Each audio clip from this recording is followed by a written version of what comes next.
Bonjour à tous. Bienvenue à notre panel sur la gestion des NSA, surmonter ce défi un pas à la fois. Je me nomme Geneviève Giguère, je suis associée chez Deloitte dans notre secteur de la santé, sciences de la vie. Ça fait 20 ans que j'évolue dans cette industrie-là qui me passionne et puis je focus principalement sur les transformations stratégiques, organisationnelles et technologiques. Donc, sans plus tarder, je vais vous présenter nos panélistes. Some of them came from other provinces to be with us today. So I'll do my best to navigate this franglais conversation today, comme on dit en français. I'll start off with Jennifer. Jennifer Olson, she's the Chief Innovation Officer at Covenant Health in Alberta. For those who don't know Covenant, they are a non-for-profit organization, one of the largest healthcare providers in Alberta. They operate a network of hospitals, long-term care facilities, and community programs. Jennifer is a registered nurse. She has worked in many leadership roles across the continuum of care through her career. And she has a strong passion to, maybe fashion too, but passion to push the boundaries of innovation, try new things, and really innovate alongside Covenant's strategic priorities. Welcome and thank you for being here. Eric Landriot is one of my colleagues actually at Deloitte. He's a senior manager in our healthcare practice. He is also our strategy lead for our senior care cluster. So we have these clusters, and he's one of our main leaders. Over the 15 years experience in health design, innovation, and strategy, and Eric is focusing on helping advance the future of health.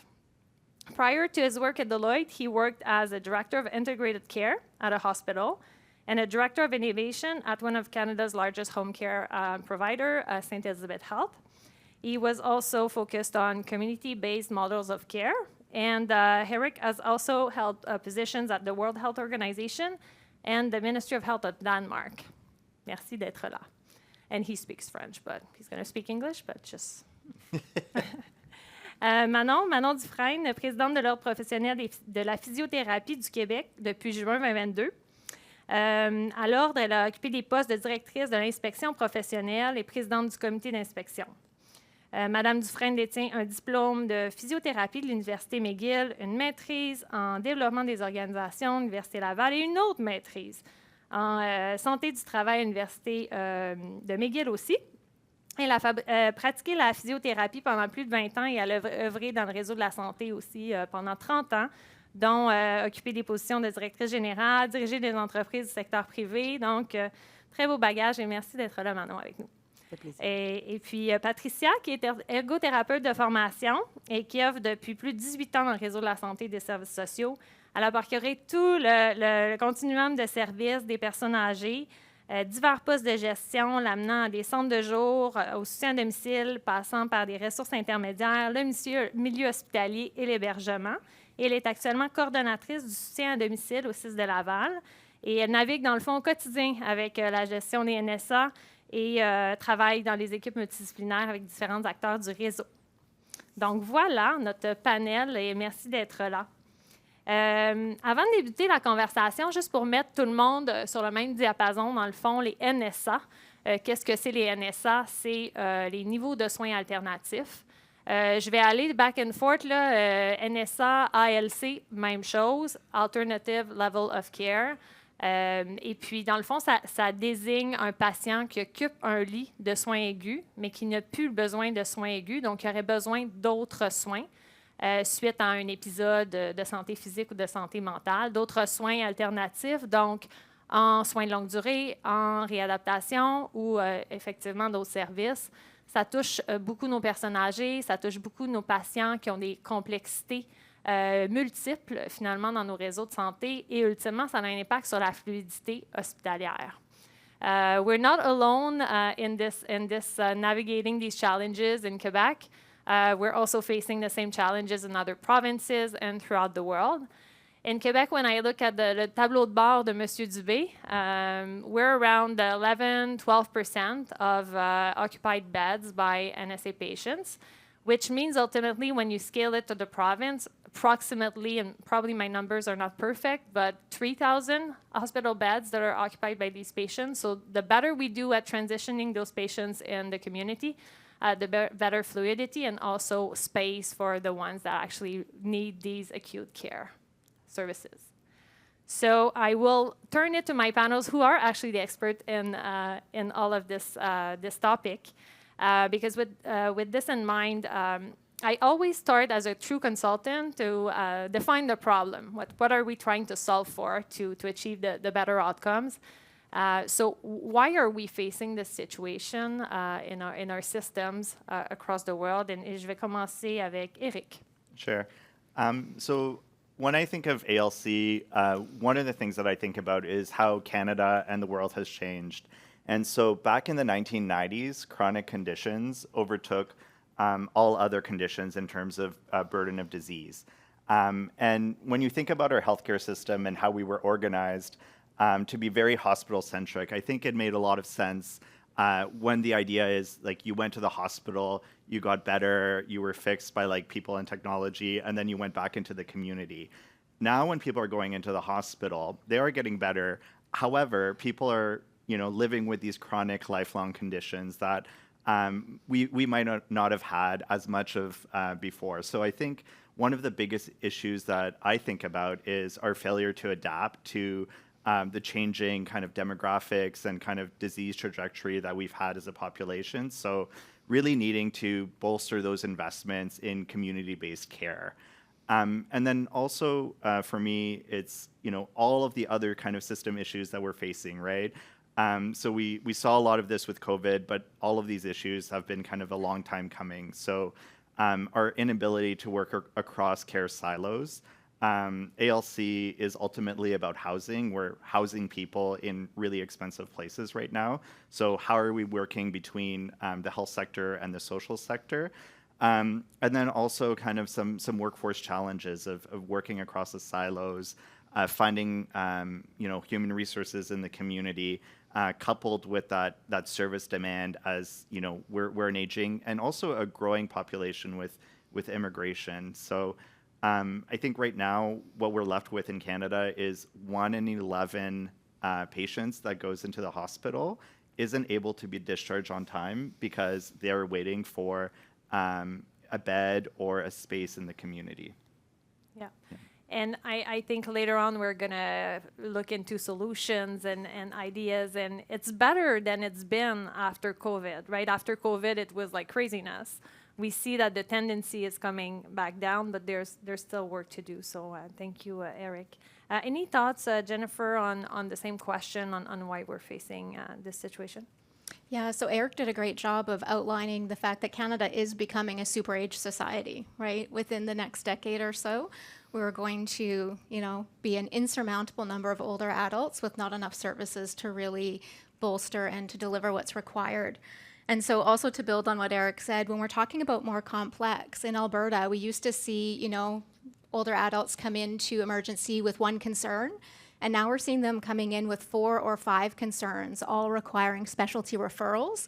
And that's really, delaying what it takes to get those older adults out of hospital. And then when we do want to send them to community, our community resources are tapped. So in some cases, it's taking 7 to 10 days to get the necessary resources bolstered in the community to really wrap around what that older adult needs to go home safely. And so often they sit in hospital waiting. And if they are lucky enough to go home, because they do have an informal caregiver that can support them, we're really kind of increasing the burden on those individuals while they care for their loved one while awaiting for those services to be in place. And I think the last thing that I just want to touch on as well is, I'm not sure about in this province, but in Alberta, our infrastructure is also a problem. So, like 2/3 of our buildings are reaching 30 or 40 years in length. And so they're starting to require some significant renovations and maintenance in order to be sustainable. And so essentially that leaves us to try and build more. And as we know, we're not going to be able to build our way out of this situation, but it certainly just adds to those overarching challenges. Yeah, very good point, and I think it's very applicable to what we see in Quebec. Manon. En fait, je pense que malgré les efforts qui ont été consentis au cours des dernières années, effectivement, les collègues ont nommé la pandémie qui est venue impacter quand même, oui, les niveaux de soins alternatifs. Tous les processus ont été chamboulés, hein, on le sait, la pandémie a fait cette œuvre-là. Je pense aussi que c'est important de nommer que une personne qui occupe un lit de courte durée alors qu'il n'a plus besoin de l'épisode parce que, bon, l'épisode de soins aigus est terminé. L'attente peut varier selon, justement, la raison pour laquelle il est en attente. Est-ce qu'il est en attente pour aller en réadaptation? Est-ce qu'il est en attente pour aller en CHSLD, en RI, en RPA? Est-ce que c'est pour de la convalescence? Est-ce qu'il est là aussi parce qu'il a besoin d'être évalué, orienté? Donc, il y a un petit peu tous ces facteurs-là. Le paramètre du NSA doit être pris en compte également. Merci. Et Patricia, j'aimerais quand même avoir ton feedback sur ça. Oui, j'ajouterais à ce que mes collègues ont déjà dit que, en fait, en amont de tout ça, avant de devenir un NSA, il y avait possibilité d'aller vers d'autres services, mais on constate que plusieurs personnes dans la population ne connaissent pas encore assez bien les services offerts dans la communauté. On débute tout juste à adapter notre approche, à aller chercher, à rejoindre la clientèle de communautés allophones, les hommes de communautés ethnoculturelles. Donc, on est à nos débuts à ce niveau-là pour vraiment aller mieux les rejoindre. Puis une chose aussi, des fois, il faut rester encore prudent en 2024 à utiliser la technologie comme seul moyen d'aller rejoindre les gens pour diffuser, promouvoir nos services.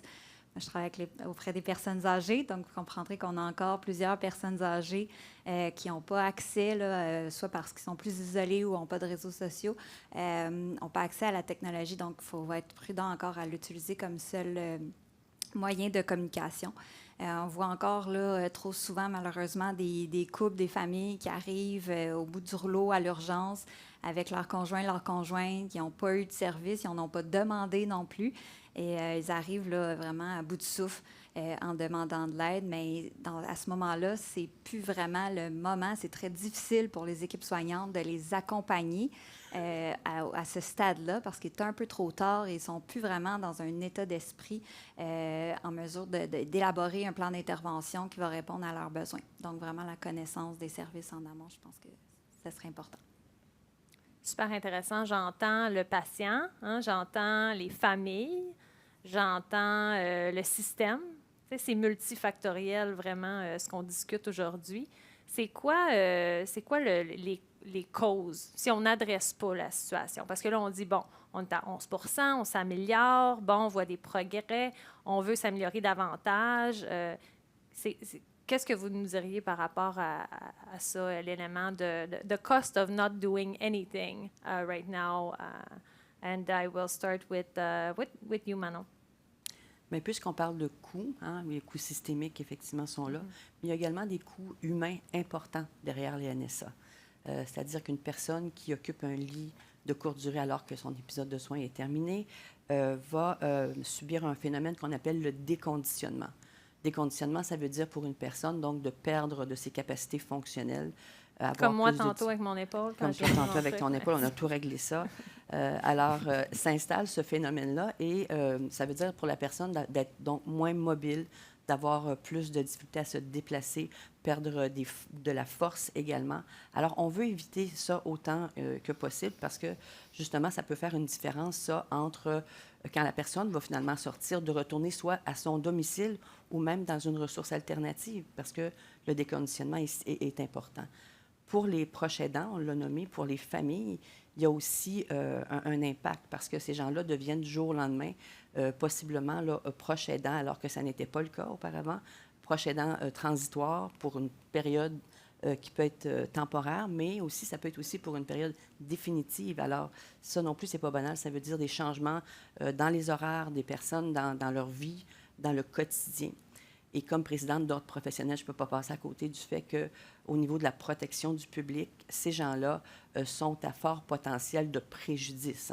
Lorsqu'on perd des capacités, lorsqu'on ne reçoit pas le service au bon moment par le bon intervenant.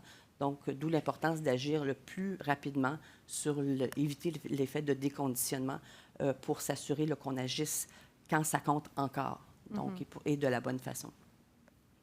Très bon feedback. Est-ce que Jennifer ou Eric, vous avez un élément à ajouter par rapport à ça?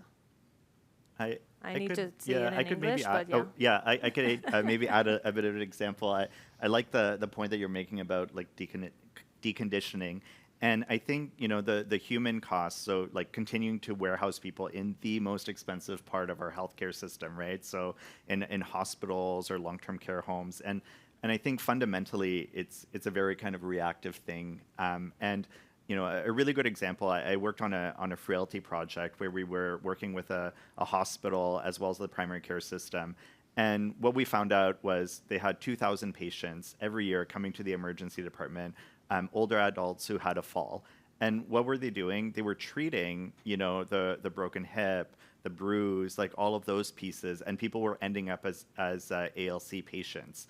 What they weren't addressing was like the root cause of their frailty. And so when we put in, geriatric emergency management, when we designed a frailty pathway that went from primary care to the, complex geriatric services to hospital, we were able to intervene in a new proactive way.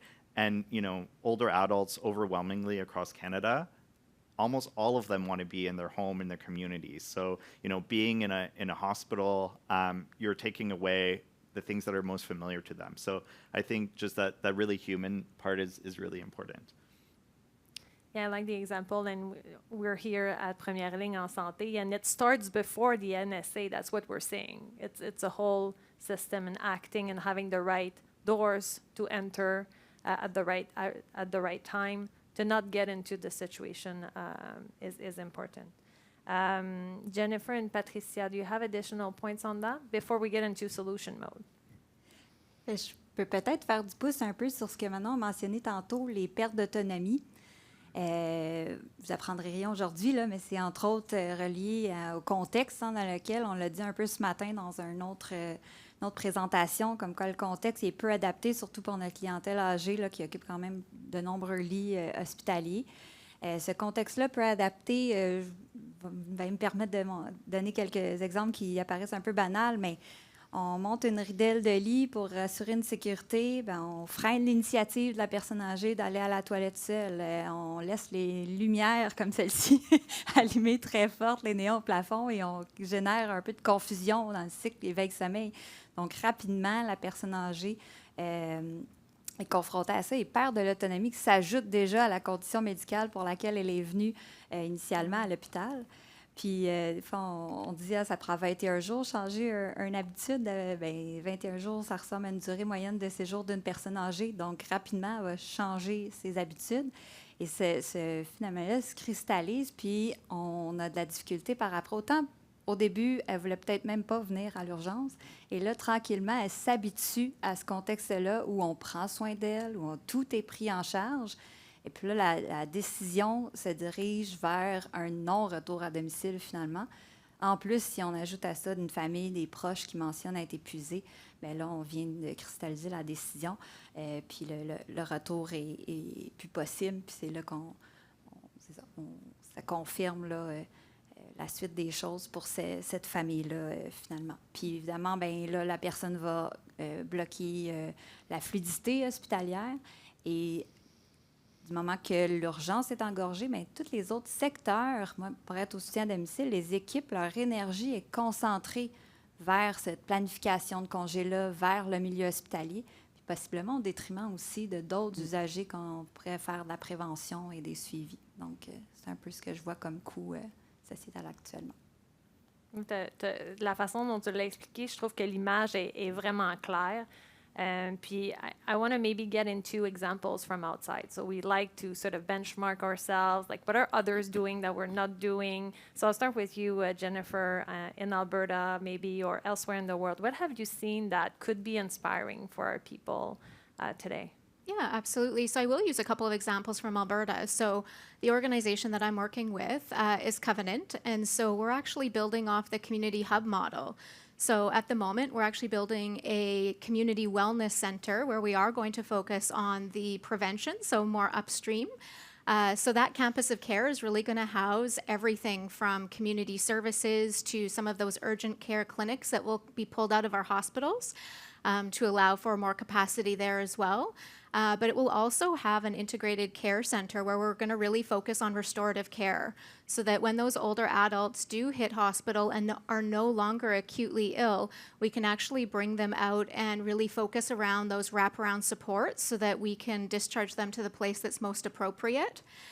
And the other thing that we're doing is we're kind of using like a hospital without walls model where, you know, that particular community wellness center won't just serve the 250 or so residents that may live there, but will actually function as a support for the broader community. So really, you know, allowing those home care visits to be done outside of the building with some of the staff that will be there and the resources that will be on campus.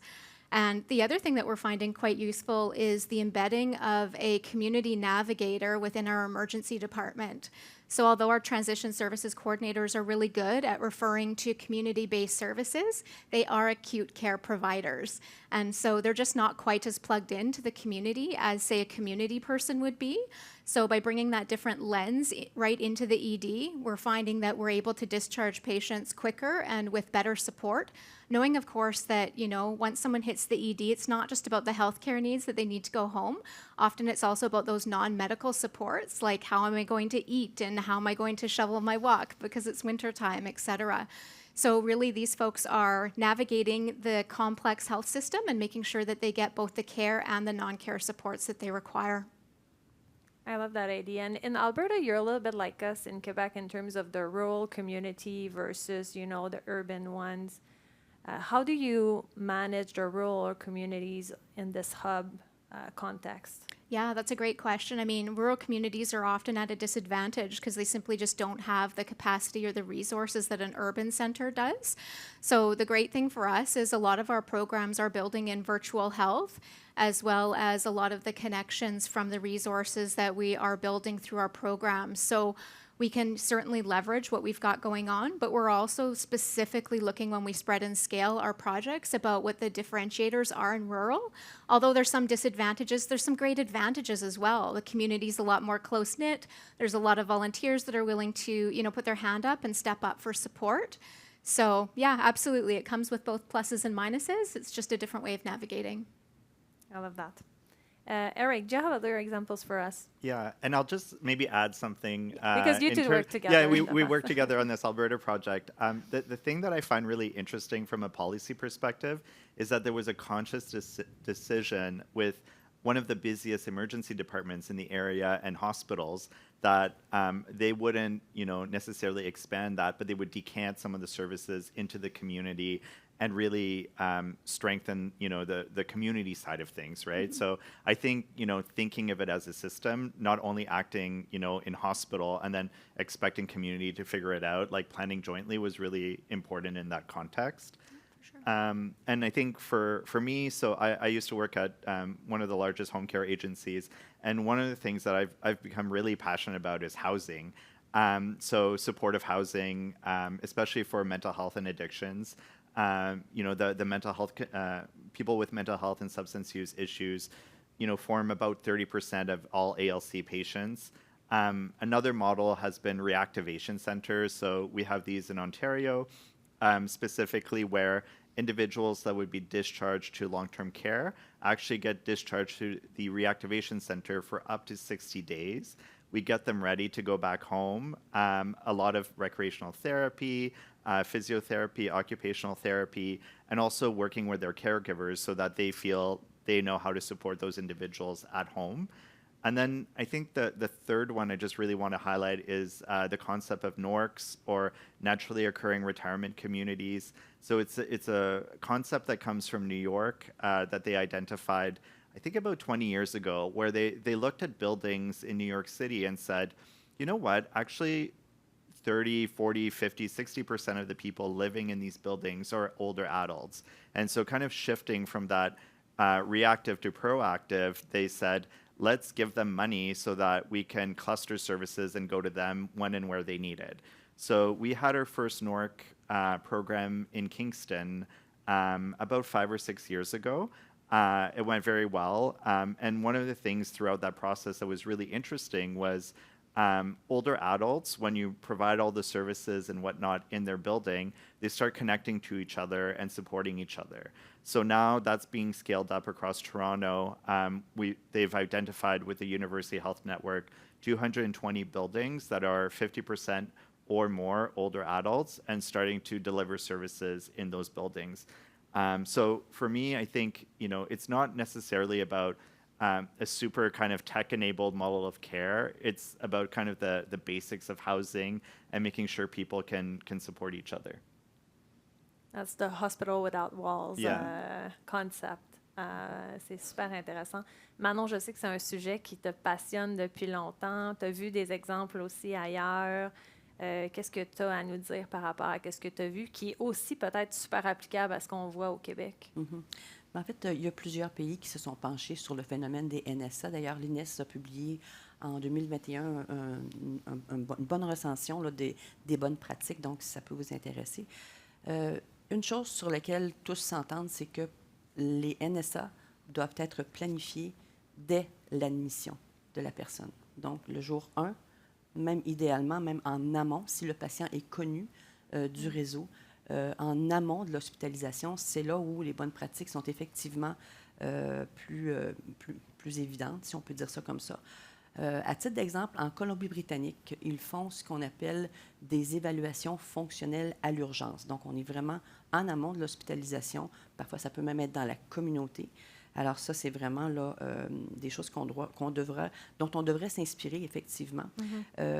D'autres pays comme le Royaume-Uni, eux, ils appellent ça les Delayed Discharge, ont un programme qu'ils appellent TREAT, TREAT pour Triage Rapid Elderly Assessment Teams. On va venir tout à l'heure à notre équipe SWAT, peut-être. Ouais. Mais bon, et ils se sont donné aussi des indicateurs de performance. Donc, la qualité de vie reliée à la santé, aux services sociaux, l'expérience client, la durée, le retour peut-être à l'urgence après 30 jours de la sortie d'un NSA. Donc, c'est tous des indicateurs qui sont super intéressants.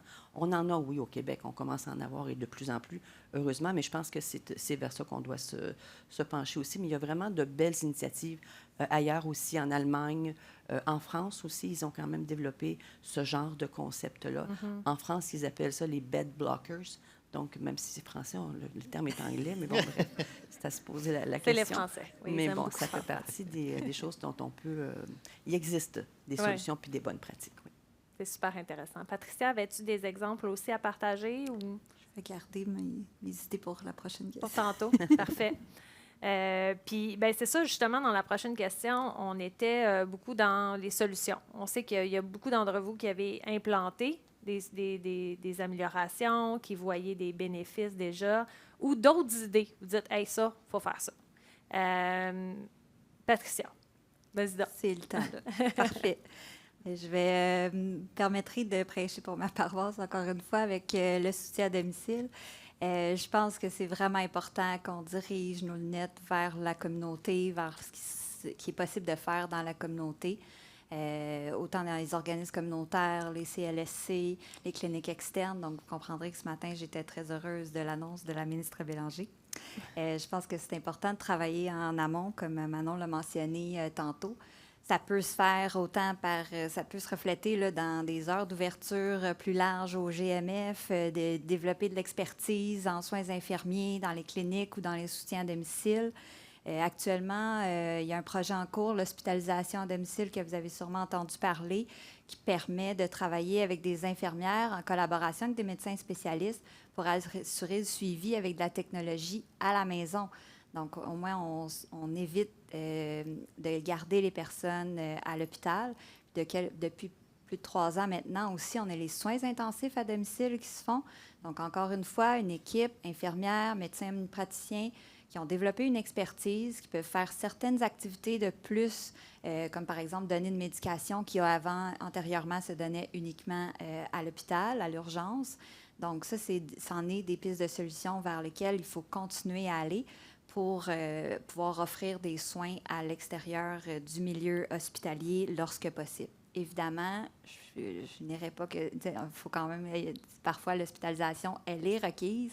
Et puis là, à ce moment-là, je pense que c'est important de travailler en interdisciplinarité. mais aussi avec la communauté. Donc, par exemple, si un usager est déjà connu d'un service à l'extérieur, il faut que ce service-là soit impliqué dès le début, en amont, de façon automatique. Pour planifier le congé, parce qu'on a chacun nos lunettes. Un connaît plus la vision de comment cette personne-là était dans son milieu de vie et l'autre, comment elle est actuellement sur l'unité de soins. Donc, c'est important de vraiment travailler de concert. Au CIS de Laval, on a développé d'ailleurs une plateforme de communication. Comme vous savez, les systèmes informatiques ne se parlent pas tous encore. Donc, on a développé une plateforme de communication pour que les gens, chacun de leur côté, puissent inscrire leurs démarches qui sont en cours, puis qu'on puisse coordonner nos actions pour assurer une planification de congés plus rapide, mais aussi sécuritaire pour notre clientèle. Donc, je pense qu'on est sur la bonne voie, comme vous l'avez mentionné tantôt. Je suis à même d'observer et d'être témoin de ces initiatives-là là, qui font avancer la situation des NSA. Ah, c'est super. Puis le concept de navigateur revient quand même souvent au niveau technologique, au niveau du service, mais aussi au niveau technologique. Donc, on sent que c'est aussi une piste de solution à continuer à explorer. Manon, de ton côté? Bien, moi, j'aurais le goût de dire que la meilleure solution au NSA, c'est d'abord de les éviter. Hein? Donc, d'agir pour faire en sorte qu'on évite une potentielle hospitalisation. Il y a des conditions, comme Patricia l'a mentionné, qui nécessitent une hospitalisation, une chirurgie, des investigations qui sont nécessaires. Donc, la personne va nécessairement y être, mais il faut vraiment s'assurer que d'agir en amont toujours, si la personne doit nécessairement se rendre à l'urgence, bien, c'est tout faire ce qui est en notre possible pour éviter que cette personne-là reste trop longtemps sur une civière, parce qu'il y a là aussi un phénomène de déconditionnement, et éviter autant que faire se peut qu'elle monte sur les unités. Alors, au Québec, on a, je vais nommer quelques initiatives qui sont très intéressantes puis qui portent fruit quand même. À titre d'exemple, on a dans plusieurs départements d'urgence, dans certains de nos hôpitaux, de plus en plus de physiothérapeutes et même des technologues en physiothérapie qui agissent sur ces patients-là. Donc, on va parler, 25 des personnes qui vont se présenter à l'urgence vont avoir un trouble neuromusculo-squelettique. Donc, c'est le champ d'exercice de la physiothérapie, champ d'exercice de l'ergothérapie aussi en bonne partie. Donc, ces professionnels-là vont regarder la personne, l'évaluer, vont lui prodiguer les conseils, vont la réassurer par rapport vont s'assurer qu'elle demeure mobile, donc elle évite de se déconditionner. Puis peut-être même aussi faire en sorte qu'au lieu de monter sur l'unité, elle retourne dans son milieu avec des aides, avec un programme d'exercice, avec ce genre de choses-là. Donc, il y a un fort potentiel là. À titre d'exemple, un projet qui a débuté à l'hôpital Enfant Jésus il y a quelques années. Au début, les professionnels de la physiothérapie étaient sollicités au nombre d'environ une quarantaine de personnes par année. L'année dernière, je suis allée les visiter. On est rendu à 700 consultations. Alors, imaginez le nombre de personnes, je n'ai pas le pourcentage exact, là, qui n'a pas été hospitalisé, mais il y a fort à parier qu'il y a eu un effet là de les retourner dans leur domicile, parce qu'on veut, les gens veulent rester à domicile ou à tout le moins dans le milieu de vie naturel qu'ils ont choisi où ils sont rendus dans leur vie. Donc, ça, c'est quelque chose de très important. En plus de tous les effets positifs, bien sûr, de ne pas une réduction de prescription d'opioïdes, une réduction de tests également d'imagerie, et on évite aussi le phénomène de retour aux portes à l'urgence, donc de portes tournantes à l'urgence. Un autre programme qui est important, c'est le programme PIE, hein, que sans doute plusieurs d'entre vous connaissez, là.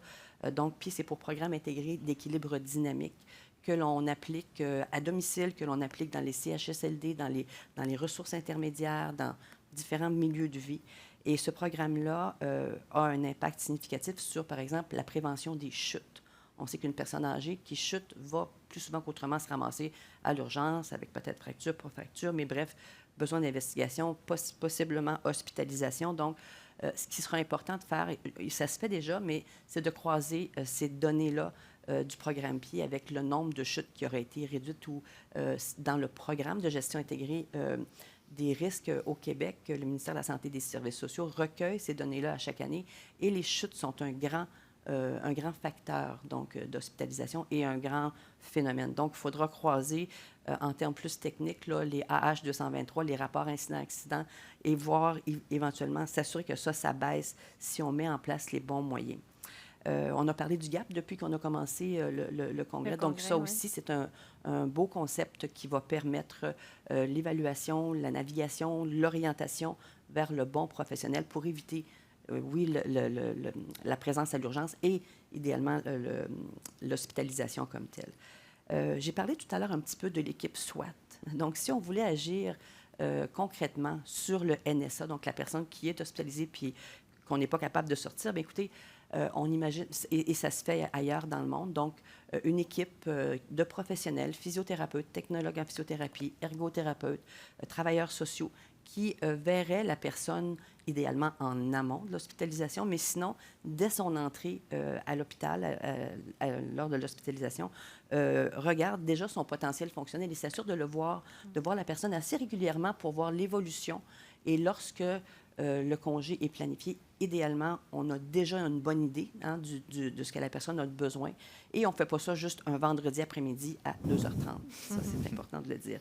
Donc, puis, j'en profite pour dire sur les écrans, justement, vous avez une image de ce concept-là des SWAT. Puis, c'est moi la consultante, mais c'est juste ma bonne influence sur Manon parce que c'est le concept là, de l'équipe de SWAT de Manon sur l'écran. Bien, de Manon et des recensions qui ont été faites justement dans les expériences, les bonnes pratiques là, ailleurs dans le monde. Donc, on a simplement repris, Patricia et moi, ce qui pourrait être, ce qui est déjà appliqué en bonne partie, mais où on pourrait mettre quand même une intensité. Le avant, le pendant exact, et le après. Exact. Qu'est-ce qui sont les éléments exactement, à réfléchir? les plus probables. Donc, notre équipe SWAT, peut-être un jour, aura... Bien, ça existe sans doute, là, mais moi, je pense que ça mérite d'être formalisé, d'être standardisé, puis d'être un petit peu comme mon collègue disait, on a une chirurgie du genou, mais il y a un protocole. Bien, une personne qui est hospitalisée avec un potentiel de NSA, il devrait y avoir là aussi une forme de standardisation pour éviter que ça perdure et que ça nuise de façon avec des préjudices à la personne et à la famille. Merci, Manon. I want to turn it to Jennifer also for your ideas and solutions to bring forward. Yeah, sure. So I guess I'll build on yesterday's session on data interoperability. Because for those of you that don't know, Alberta has already gone down the path of implementing EPIC. So we have 2 launches left, in which case all of our acute care and long-term care facilities will be on that platform. So it's really been a game changer in Alberta. Particularly in the ALC world. So what the platform allows us to do, obviously over and above what you're used to it doing in terms of integrating health records and really engaging patients to be more involved in their care and really connecting and collaborating with providers, we're actually also using it to really track the reasons why our older adults or patients are coded as ALC and what are the barriers to discharge. And so what that's allowing us to do by categorizing it into those 6 sections is to really collaborate across communities, across hospitals in the same community, and even the province to figure out how do we start addressing those barriers. So is it around repatriation of patients to their home communities? Is it that the long-term care or supportive living home isn't prepared to deal with that discharge and they're going to require a task team to go in and really upskill those staff members so that residents can return safely home? Is it that there is no supports in the community or they're fully taxed? In which cases we now have ways to wrap around supports in different ways. So again, at Covenant, we're looking at how do you use that mix of private and public providers to really just make sure that we're doing the right thing for the patient, because they're really the person that we should be most concerned about. And so really keeping patient flow that priority so that we can, free up beds for others, but also, of course, making sure that people are in the right place where they don't decondition and they do have a quality of life and they have as much independence and dignity as we can, offer them is super important. And so, yeah, for us, I would say that's been such a game changer. Good. And you're also going through a transformation at the provincial level, another one. Yes. So again, probably other newsworthy stuff is, so in Alberta, a while back, 2008, we brought our system in and we all became one centralized system. Santé Québec. Santé Québec and now we've decided that apparently that's not working, so we're going to split it back up again. So we are going into 4 main pillars, and so acute care is going to have a pillar, continuing care will have a pillar, We've got primary care. And so, yeah, basically, now that we're all splitting them back up, there is the thought that that will allow appropriate focus to be placed, knowing that some of the challenges and barriers for each of those sections are really quite different. And so allowing resources that are specifically tailored to each of those sections is the thought that that will be the way to move forward in a more successful fashion. Awesome. Thank you for sharing that. Eric, I wanted to pick your brain on foundations and enabler for success. We've touched technology briefly.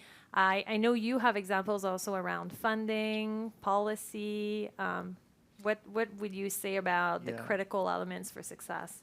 Yeah, maybe I'll start with one example. So I do a lot of work in terms of designing service pathways that are, starting in the hospital, going into community. And a few years ago, was working on this one program. It was with a large hospital in terms of cardiac surgery. So 40% of the patients were ending up back in the emergency department after cardiac surgery. So as part of this initiative, we brought the physicians in the room with patients. They didn't want to be in the same room, but we did it, and also with the home care providers. And then what we learned in that room is that, first of all, the hospital was giving one set of information, and then the home care provider was giving a different set of information. And then about 50% of the patients, their first language wasn't English or French, and so really didn't understand the information, because also it was delivered at a time that they were very stressed out. So, we had to do the hard work of aligning our pathway and sharing information. And at the end of the day, once we were able to do that, provide a 24/7 phone line, very basic technology, we were able to get the readmission rate down to about 10%. So I think, as we're transforming our system, one of the biggest pieces is really around that partnership and co-design with all of the players, because we often have a huge misunderstanding of how we deliver those services. And I think about that as well at the policy level for financing. I think the biggest issue right now is that the envelopes aren't really integrated. So all of the good work and the pilots that are happening is because of really amazing people in the healthcare system that really care about things really deeply. But when that amazing leader disappears or gets another job, that kind of all falls apart. So I think we need to think about kind of the more enabling, like integrated funding envelopes and things like that, so folks can kind of really work across. And then also, obviously, the shout out to data. This is about managing the health of a population. So you need to have a service pathway that you have it data informed. You're able to proactively reach out to people, and that's all on the basis of data and digitization, and then being able to do that routinely and effectively in multiple settings. Really interesting. Can you talk about the Denmark model for a minute? You were talking yeah, about sure. So I used to do a lot of work in Denmark, and there they recently, about like 10 years ago, started this program, probably not very well named, but the Super Hospital program. So they were reducing the number of beds in all of their hospitals. So their acute length of stay right now is about 3.5 days. In Canada, it's about 7. But from a policy perspective, what was really interesting is every efficiency gain that they made in the hospital, they were doing an action in the community. So reducing the beds, they increase outpatient capacity by about 50%, and then access to home care services. And so I think I see this in the Canadian context a lot, where working with a hospital to do same-day hip and knee surgery, for example. Did we increase, access and to physiotherapy? Did we increase access to, same-day visits for home care and things like that? So I think, that the planning being done in tandem is something that's really important, and we need to do more of. I really like this example. It's a good one. Manon, I'm talking about enablers, foundation, Patricia. Anyone wants to jump on this question? Moi, je profiterai de ce que Mme Bélanger a annoncé ce matin.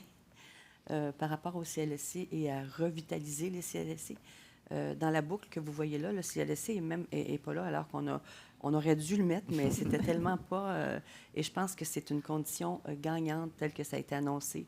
D'avoir les mini-hôpitaux également, je pense, va faire en sorte que... moi, j'ai visité une clinique, une urgence gériatrique dans le coin de Saint-Jérôme, où c'était vraiment... On voit que l'environnement a été vraiment construit en fonction des enfants. Bien, si on est capable de faire la même chose pour nos personnes aînées, ça ne peut qu'aider. Donc, on va corriger notre petite boucle ici parce que il faut vraiment... Et on va le mettre en caractère gras parce que je pense que c'est aussi là une porte d'entrée importante, intéressante et surtout nécessaire au moment où on se parle. Donc, ce que vous avez ici, c'est à peu près un cheminement. Ce n'est pas tout le monde qui va passer par ça, mais ce sont les points d'ancrage les plus utilisés, donc qui pourraient amener au NSA. Et avec les solutions qu'on vous a présentées, en tout cas qui seraient certainement de mise, je pense qu'on a des conditions gagnantes. Il faut juste les mettre ensemble. Alors, et si j'ai un petit mot de la fin à dire pour ma part, j'aurais le goût de dire, bien, en fait, c'est la bonne personne, le bon intervenant, au bon moment, au bon endroit, CLSC en étant un, pour une réponse pertinente aux besoins du patient, mais pas juste du patient, de ses proches aidants également. Tout ça au profit de l'expérience client, puis bien sûr de la protection du public. Merci, c'est super. Bien, justement, je veux garder du temps pour les questions de l'audience, mais if you were to wrap up this, like one takeaway for the people in the room to take back home, Manon, you just said right patient at the right time. Jennifer, what would your takeaway be? Yeah, mine would be that one system can't solve the problem that's in front of us. Similar to what Eric's saying, I think we need to find ways to have health, housing, community, social services all work in concert to really kind of elevate at the same time and not one at the cost of the other. Because as you so eloquently mentioned, if you're going to take away or you expect service changes here, something needs to be on the other side to bolster it up. Yeah, that's a great point. The traditional roles that these players are playing in the ecosystem has to be elevated. Eric? For me, it's about housing, and I think really healthcare needs to partner in different ways to enable people to be in their homes, and then proactively bring services into the home. Awesome. Patricia? Moi aussi, j'achète l'idée d'Éric avec le Ah oui, tandem. Hein? Il t'a converti? Il m'a converti. J'achète l'idée, là, effectivement, si on veut avoir une approche orientée vers la communauté, le communautaire, nécessairement, il faut que ça fonctionne en tandem, puis qu'on soit complémentaire dans cette belle boucle-là, qu'on ne recommence pas la boucle, que les gens n'ont pas besoin de répéter tout le temps leurs histoires. Puis avec l'aide d'un peu de technologie, ça nous aiderait. Ouais. Puis, tu sais, ça nous touche tous. Hein? Moi, cette semaine, ma belle-mère a fait un AVC. Et puis, on avait les conversations au souper à dire, bon, est-ce qu'elle peut retourner à la maison? Est-ce qu'elle ne peut pas retourner, etc. On est chanceux pour l'instant, ça va assez bien, mais les familles ont besoin des outils pour savoir c'est quoi les options, rapidement. Puis, je ne suis pas certaine aussi que l'éducation des familles est toujours la priorité. Bien entendu, c'est le patient, on s'occupe du patient, mais aussi on a parlé des familles, on a parlé des patients, on a parlé du système. Je pense que les trois stakeholders sont aussi importants dans résoudre cette problématique-là. Donc, ça, c'est mon petit mot de la fin. Je vais ouvrir, il nous reste une dizaine de minutes pour les questions du groupe, de l'audience.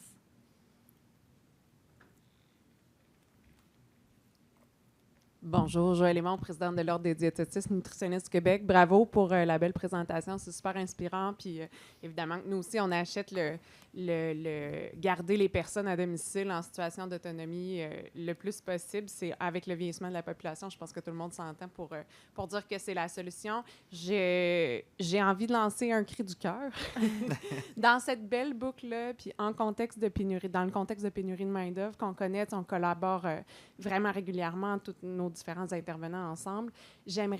Mon rêve, là, c'est de voir se déployer le dépistage systématique de la malnutrition, parce que dans le déconditionnement dont vous parliez tantôt, ça joue un grand rôle sur la durée de séjour, ça joue un grand rôle sur le niveau d'autonomie quand on revient à la maison, puis ça joue aussi un grand rôle sur la prévention des réadmissions. J'espère, en tout cas, j'envoie mon rêve par en avant. J'espère le voir atterrir dans le processus puis le protocole qui est déployé. On a besoin de nos collègues, puis là, je regarde mon collègue à l'Ordre des infirmiers et infirmières du Québec, on a besoin de vous autres pour déployer ce dépistage-là. Questionnaire super simple, valider 2 questions qui nous permettraient vraiment de mettre en lumière quand est-ce que les diététistes nutritionnistes sont nécessaires, puis quand est-ce qu'on réfère ou non pour venir vraiment améliorer puis bonifier les trajectoires de soins. Alors voilà. Merci. Super important ce que tu nous amènes. Merci du commentaire. Ça me fait penser, en fait, récemment, on a fait un workshop sur l'IA générative en santé. Puis un des exemples qu'on donne, c'est justement au niveau de la nutrition. Notre équipe de Deloitte en Australie, avec un partenaire de CHSLD australien, ont développé une plateforme qui permet d'identifier proactivement dans les CHSLD, quand ils fournissent la nourriture, ils prennent un scan de l'assiette, puis quand l'assiette revient, ils reprennent un scan, puis toutes les datas sur la consommation, les calories, etc., de la nutrition, parce que souvent, on ne s'en rend pas compte jusqu'à temps que ce soit un problème.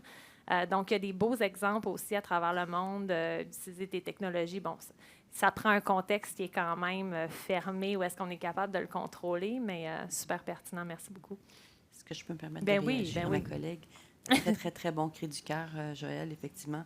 Peut-être mentionner qu'on aurait pu toutes lister tous nos professionnels dans l'équipe SWAT. Bien entendu, vous en faites partie. Les infirmières, les infirmiers, infirmières, les IPS, orthophonistes, audiologistes. Je ne voudrais pas nommer tout le monde pour oublier personne, finalement, mais sachez que c'est vraiment toujours en réponse pertinente aux besoins du patient sur lequel il faut se pencher. Mais oui, exactement. Bien entendu. Exact, oui. Oui, parce qu'effectivement, le dépistage, je pense que, tantôt on parlait d'équipe, mais avec la pénurie de main-d'œuvre, tout le monde ne peut pas être partout. Donc, la pertinence des requêtes, des demandes aux gens qui ont vraiment l'expertise, puis plutôt de hiérarchiser, puis voir à qui on peut enseigner, puis faire du dépistage, qui peuvent savoir les 2 questions et jouer un rôle là-dedans. Donc, vraiment la pertinence pour que les gens, les professionnels soient au bon endroit, au bon moment. Et la communication entre nous, bien sûr. Oui, effectivement. Oui. So the question is...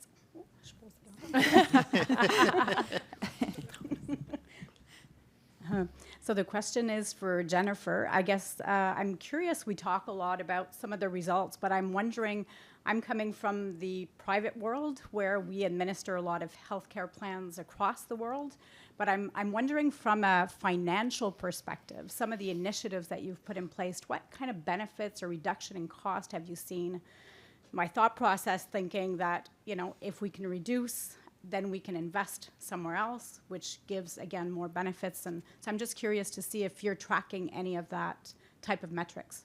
Yeah, absolutely. And I would say in Alberta, particularly in the not-for-profit world, we talk more around cost avoidance rather than cost savings.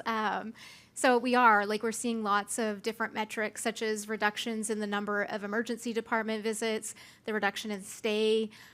We're also seeing, obviously, when people stay in their homes, clearly the cost per resident day in home versus acute care or even continuing care is vastly different, right? That's not even touching on the intangible costs of satisfaction of the patients, the families, the informal caregivers, the caregivers. So yeah, we're seeing a ton of benefits. So we've got a wide myriad of KPIs that we're measuring. But certainly there was a project that we worked with Deloitte on where, a simple wraparound service model, for example, if you were to take somebody who was on the trajectory for long-term care and you could keep them at home and you did that with just 100 patients, you could actually have cost avoidance of $1 billion in 5 years. Right? So it's really quite insurmountable when you look at it that way. But yeah, absolutely. KPIs, of course, rule the world, right? So. Bonjour. Bonjour. Sébastien Légaré, Urgence Santé. Je suis directeur des soins et paramédic. Comment verriez-vous la venue à travers vos équipes de paramédics dans le cadre d'un programme de prévention des chutes. À 3 heures du matin, on est souvent la seule porte d'entrée de soins de santé. Quand on regarde les autres provinces canadiennes, Colombie-Britannique, il y en a aussi en Ontario, mais aussi à travers le monde, l'Australie, le Royaume-Uni, les paramédics en paramédecine communautaire sont largement impliqués. Comment verriez-vous ce travail multidisciplinaire-là au Québec? Je peux? Vas-y. Hier, je rencontrais, après la présentation, M. Paul Lévesque du ministère de la Santé et des Services sociaux. Depuis mai 2020, les physiothérapeutes qui détiennent la formation ainsi que l'attestation sont à même de pouvoir prescrire des radiographies remboursées par la RAMQ désormais.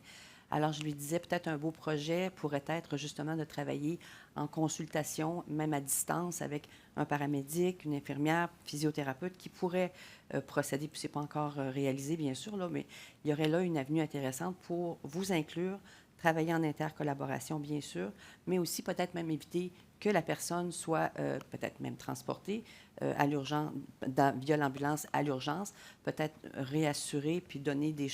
Il y a vraiment quelque chose là à faire, et puis j'ai mis ça dans j'ai semé cette petite graine-là hier pour voir s'il y aurait des choses, mais il y aurait définitivement des situations qui préviendraient justement là, de faire avancer le patient où ce n'est pas nécessaire, justement.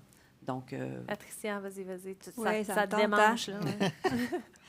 J'allais juste mentionner qu'il existe déjà la paramédecine de régulation qu'on a débuté, qui est un super projet aussi, où le paramédic, une fois à domicile, peut contacter l'infirmière puis faire la coévaluation ensemble puis éviter un transfert. Donc ça, c'est déjà un beau progrès. Puis à ça, moi, j'ai le goût aussi d'ajouter du matériel, d'équipement pour, comme certains appareils là, qu'on pourrait relever les gens du sol, entre autres, lors des chutes, qui est un grand fléau. Fait que ça, effectivement, c'est une excellente idée vers laquelle on pourrait se diriger davantage. Merci. Merci. Madeleine. Bonjour, hi, Madeline from Alaya Care. Donc, Patricia, Manon, félicitations pour non seulement le travail que vous avez présenté, mais vraiment l'audace et les ambitions que vous avez et qui continuent. Donc, c'est le fun à voir. My question is for Jennifer. 8, nearly 9 years ago, Alberta made a decision that we, Quebec, made in the last year. So moving towards EPIC. 8 years later, what could you tell us a little bit about what's worked really well and what has room for improvement, and maybe in particular on the continuing care side, which is what we call home care? Yeah, for sure. I would say, a lot of the pluses are basically the fact that the electronic health record now follows the patient, right? So you think about the way that things used to be where, go back to the days of fax where, residents being discharged from hospital and they're faxing and they're calling over a report, right? And then you realized you forgot like 50% of what was important. So now it's just so nice to be able to go in and to pull up that entire trajectory of care. And not just for the last visit, but for previous visits. It really helps you put that puzzle together in terms of what's going on. So we're finding that the continuity of care is a whole lot better because we're now putting together pieces that we couldn't put together before because everything was happening just in time, right, and in silos. I would say the thing that we're still kind of getting used to is for those homes, it's a big change, right? So some of those team members that work in continuing care weren't exactly EHR fans. So their extent of dealing with an electronic health record was point-click care, where essentially you went in and you did an assessment once a quarter, and we kind of called it good. Whereas now relying on that for a day-to-day, change management was really important. So it's not that it's a negative. I would say that it's just something that you need to plan for and integrate. And then, of course, I would say the other big challenges right now are EPIC is only for acute care, long-term care. And if I were to be the person who did it and had to do it all over again, I probably would have started in primary care because at this point they don't connect. So we still do have that bit of a silo. So future launches will be so important. Thank you. Thank you. Merci infiniment pour votre générosité, pour votre temps. Ça a été super intéressant. Et puis, on reste autour. Pour ceux qui ont des questions additionnelles, n'hésitez pas à venir nous voir. Merci, Jennifer. Merci.